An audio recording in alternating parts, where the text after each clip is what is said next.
अस्सलाम वालेकुम, मैं हूं डॉक्टर इरफान अहमद। आप सबको खुशामदीद। अगर आपकी उम्र 60 साल या 65 साल से ज़्यादा है, आप बाथरूम में जाते हैं, स्लिप होते हैं, गिरते हैं और उसके बाद आपका हिप का फ्रैक्चर हो गया है। अब आप ये जानना चाहते हैं कि हिप फ्रैक्चर के बाद कौन सी ट्रीटमेंट ऑप्शन है, क्या बगैर सर्जरी के या सर्जरी लाजमी है।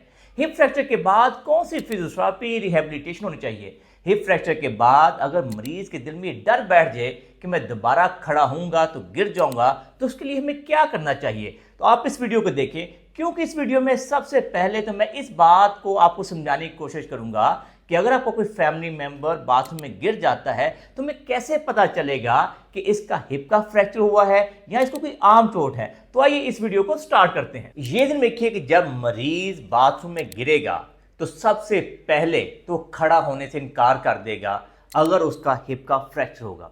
सेकंड, उसको जो पेन होगी, शदीद पेन होगी, वो इसकी ग्रोइन रीजन के अंदर होगी।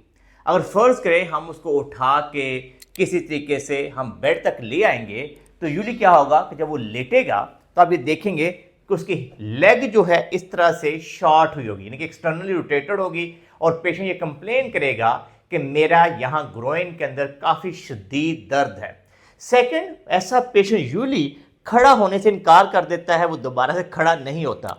लेकिन अगर फर्ज करें आप स्लिप हुए हैं, गिरे हैं, लेकिन उसके बाद आराम से उठ के चल के वापस आ गए हैं, तो लाइकली चांसेस हैं कि आपका हिप का फ्रैक्चर नहीं हुआ। लेकिन अगर आपको ग्रोइन में पेन है तो फिर ये ध्यान में रखिए कि लाजमी तौर पर हम एक चेक एक्सरे करवाते हैं, क्योंकि एज के साथ हमारी हड्डियां बहुत कमज़ोर हो चुकी होती हैं, तो उसको एवेल्यूएट करना होता है। कोई माइनर सा छोटा सा कोई हेयरलाइन फ्रैक्चर तो नहीं है।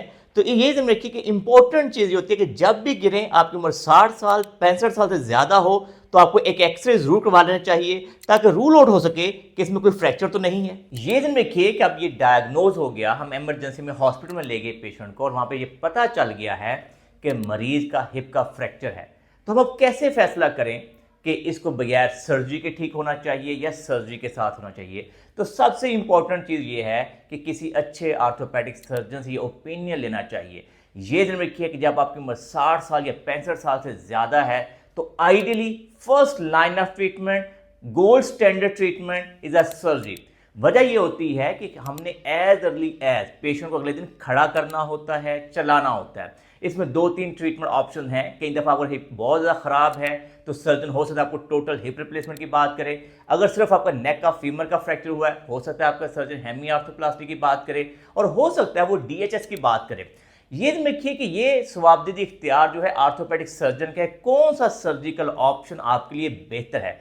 सर्जिकल ऑप्शन इसलिए कंसीडर किया जाता है कि इस स्टेज के पेशेंट को खड़ा करना, अगले दिन चलाना बहुत ज़रूरी होता है। लेकिन अगर फर्ज करें आपकी उम्र 70 साल है, 80 साल है, 90 साल है, लेकिन आपको बहुत सारी और बीमारियां हैं जिस वजह से आपका आर्थोपेडिक सर्जन कहता है कि ये हाई रिस्क है कि अगर हम मरीज की सर्जरी करते हैं तो हो सकता है कि ये एनेस्थीसिया को बर्दाश्त ना कर सके, तो फिर हम कहते हैं non surgical treatment, conservative trial दिया जाता है। अब कंजर्वेटिव ट्रायल के अंदर मुसीबत ये होती है कि लेट से एक पेशेंट की हम सर्जरी करते हैं तो अगर फर्स्ट को उसकी टांग ऐसे टेढ़ी हुई होती है तो उसको ट्रैक्शन देके सीधा किया जाता है। सीधा करके यहाँ पे उसके एंकल के अराउंड, फुट के अराउंड एक वेट बांध दिया जाता है जिसको ट्रैक्शन करना होता है। मकसद ये कि टांग उसकी सीधी रहती है। अब ऐसे में उसकी टांग सीधी रहती है, मरीज को 4 से 6 हफ्ते या तो सीधा लेटना पड़ता है या फिर हम उसको गाहे बगाहे दिन में 2-3 दफ़ा करवट तो दिला देते हैं, लेकिन ये मेक श्योर करते हैं कि उसकी लेग जो है सीधी रहे, न्यूट्रल रहे। अब 4-6 हफ्ते जब मरीज इस हालत में रहता है तो यूजली फैमिली इतनी स्ट्रॉन्ग केयर नहीं कर सकती कि उसको बेड सोर से बचा सके, या फिर डर ये होता है कहीं वो दोबारा से खड़ा होने से इनकार कर देगा तो उसके मसल वेस्टिंग हो जाएगी। तो ऐसे में एक फिजियोथेरेपिस्ट की राय लेना बड़ा ज़रूरी होती है कि जो उसकी गुड लेग है उस पर एक्सरसाइज करवाए, अपर बॉडी की एक्सरसाइज करवाए, उसको सेफ्टी के साथ बेड मोबिलिटी की एक्सरसाइज करवाए।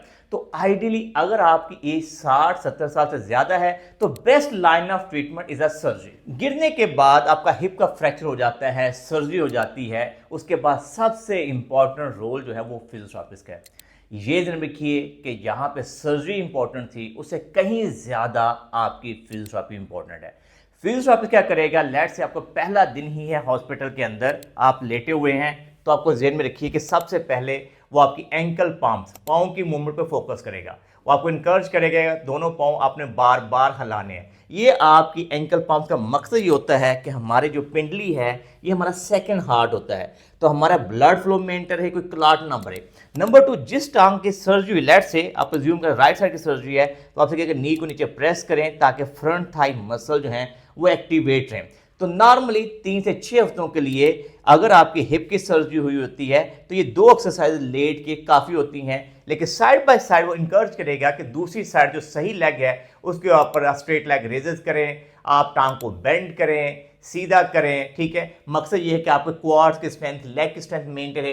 हर एक्सरसाइज को नॉर्मली आप जो फिजियोथेरेपिस्ट होते हैं वो 10/2 रेपिटेशन के साथ इंकरेज करते हैं। अच्छा, मीनवाइल ऐसे पेशेंट को इंकरेज किया जाता है कि अपर बॉडी की भी एक्सरसाइज करें। फर्स्ट पे आप अपने बाजों की ये वाली एक्सरसाइज करते हैं, अपने बाजों को पीछे लेके जाते हैं और साइड बाय साइड आप ब्रीदिंग एक्सरसाइजेज करते हैं, क्योंकि जब आपको बेहोश किया जाता है इस एज के पेशेंट को तो लंग्स के अंदर प्रॉब्लम आने का डर होता है। तो पेशेंट को इंकरेज किया जाता है कि आपने डीप ब्रीदिंग एक्सरसाइज करनी है, बैठे बैठे जिस पर नाक से लंबा वगैरह सांस लें, मुंह से ऐसे ऐसा निकाल लें। इसके अलावा स्पायरोमेट्री की जाती है, उसके लिए क्या होता है कि एक बाल, 3 बाल होते हैं, मुंह से आप लंबा वगैरह सांस खींचते हैं, बाल उठाते हैं। तो ऑब्जेक्टिव ये होता है कि आपके लंग्स की हेल्थ का ख्याल रखा जाता है, आपके दूसरे बॉडी पार्ट की हेल्थ का ख्याल रखा जाता है, और जिस टांग की सर्जरी हुई होती है उस पर आपको एक्सरसाइज करवाई जाती है। साइड बाय साइड इंकरेज किया जाता है कि जब आपको कुर्सी पर बिठाया जाता है तो आपको ये कहते हैं कि आप टांग को आहिस्ता आहिस्ता बेंड कर दें।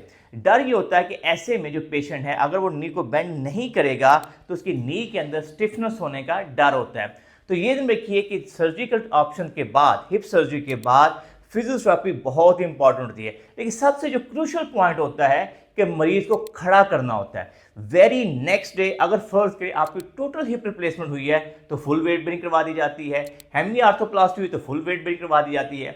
अगर आपका DHS यानी फ्रैक्चर फिक्सेशन की है सर्जन ने तो हो सकता है आपका सर्जन कर पार्शियल वेट बेरिंग करवा दे। तो ये ध्यान रखिए कि एक फिजियोथेरेपिस्ट की डोमेन है कि वो आपको किस तरह से ट्रेन करता है। तो ये ध्यान रखिए कि बहुत इंपॉर्टेंट है कि जब भी आपका फ्रैक्चर होगा तो उसके बाद 4-6 हफ्तों से लेके 3 माह तक आपको प्रॉपर फिजियोथेरेपी की गाइडलाइन की जरूरत होती है, वर्षों की जरूरत होती है। तो नॉर्मल 3 से 6 माह के बाद आप फुल फ्लैज नॉर्मल लाइफ में वापस आ जाते हैं। गिरने के बाद आपका हिप फ्रैक्चर हुआ, हिप फ्रैक्चर के बाद आप राइट टाइम पे सर्जन के पास चले गए, उसने सर्जरी भी कर दी, लेकिन अगले दिन सबसे बड़ा मसला क्या होता है, हम मरीज के पास जाते हैं, मरीज खड़ा होने से इनकार कर देता है। और ये ध्यान रखिए, ये मैं नहीं कह रहा, ये साइंटिफिक स्टडी से ये बात साबित है। दुनिया में ये देखा गया है कि जिन लोगों का हिप फ्रैक्चर होता है उनकी उम्र 60 साल, 70 साल, 80 साल से ज़्यादा है, तो उनमें से 20 से 30% पेशेंट रिफ्यूज़ल एटीट्यूड पे होते हैं कि हमने खड़ा नहीं होना क्योंकि हम खड़े होंगे गिर जाएंगे। और इसी वजह से इन पेशेंट के अंदर डेथ रेट बहुत ज़्यादा है। दुनिया में देखा गया कि बहुत से लोगों की डेथ इस वजह से हो जाती है क्योंकि वो लेटे रहते हैं, उनको निमोनिया हो जाता है। तो बेहद physiotherapist, orthopaedic surgeon, as a family हमें इस बात को रियलाइज करना है कि मरीज को एज अर्ली एज उसकी सर्जरी हो चुकी है, हमने एज अर्ली एज खड़ा करना है, उसको आउट ऑफ बेड करना है, उसको बेड टू चेयर मोबिलिटी करवानी है, उसको बिठाना है दिन में गाहे बगाहे, क्योंकि अगर हम लेटे रहेंगे तो हमारे लंग्स के अंदर पानी पड़ सकता है, निमोनिया हो सकता है। तो आई होप सो कि जो मेरा मकसद था, मैसेज था कि अगर आपकी उम्र 60 साल 70 साल से ज़्यादा है, सर्जरी हो गई है, तो फिर एज अर्ली एज आपको खड़ा करना, चलाना बहुत ज़रूरी होता है। मैं उम्मीद करता हूं कि अगर आप गिरे हैं और गिरने के बाद आपका हिप फ्रैक्चर हो गया है तो ये वीडियो आपके लिए बहुत हेल्पफुल होगी। अगर आप ये चाहते हैं कि हम गिरने से बचें तो फिर ये वीडियो देखें, क्योंकि इसके अंदर हमने 5 से 6 मिनट की इतनी ज़बरदस्त एक्सरसाइज दी हैं कि अगर आप डेली बेसिस पे इन एक्सरसाइज को करते हैं तो गिरने से बच सकते हैं। लेकिन अगर फर्ज करें आपको कोई फैमिली मेंबर गिरा है और गिरने के बाद उसकी स्पाइन का फ्रैक्चर हो गया है, तो फिर वो ये वीडियो देखें, क्योंकि इसके अंदर हमने बताया है कि किस तरह से स्पाइन के फ्रैक्चर के मरीजों को डील किया जाता है। मैं उम्मीद करता हूं कि आपको हमारी वीडियो पसंद आई होगी। अगर आपको ये वीडियो पसंद आई है तो इसको लाइक और शेयर कीजिए, हमारे चैनल को सब्सक्राइब कीजिए और बेल आइकन को जरूर क्लिक कीजिए ताकि आपको हमारी नई वीडियोस के बारे में आगाही हो। अल्लाह हम सबका हामी नासर हो। अल्लाह हाफिज़।